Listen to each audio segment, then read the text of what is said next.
talk to us a little bit about what China's zero COVID policy is.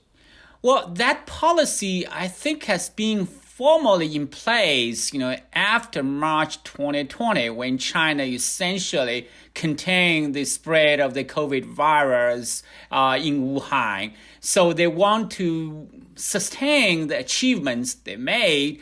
So they launched that strategy with the attempts to contain any sporadic outbreaks. So that strategy was first tested in the summer of 2020 in Beijing, when there was like a small number of outbreaks, which were immediately followed by mass testing, aggressive contact tracing, quarantine, and then sealing of neighborhoods. So that becomes the standard, right, playbook for other localities to follow in containing the virus spread ever since. Now, usually when I hear zero COVID, I kind of think that they mean really low COVID. But like I saw Shanghai Disneyland, they had one person that had exposure, they thought, to someone with COVID, and they locked down 28,000 people for the day. Are they literally saying if you find one case of COVID, what do they do?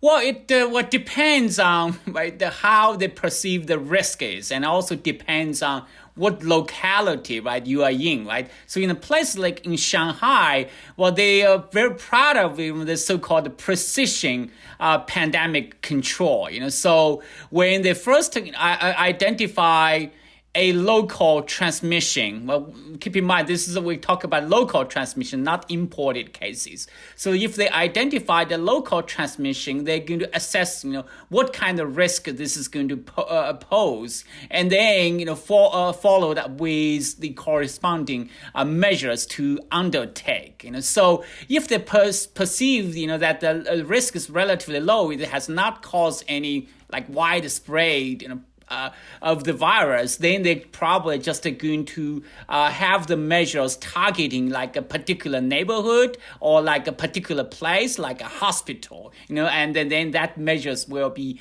imposed in that place.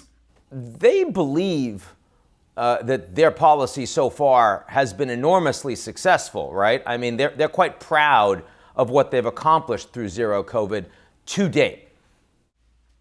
That's true. In fact, this policy itself has now been so closely connected to the success of the Chinese pandemic control model, and in a way also linked to the success or superiority of the Chinese political system, especially when you compare what is going on in China and the United States. Right? You could easily point out the mass failure in the U.S. in terms of the number of cases and deaths, while in China the level of infection remains extremely low.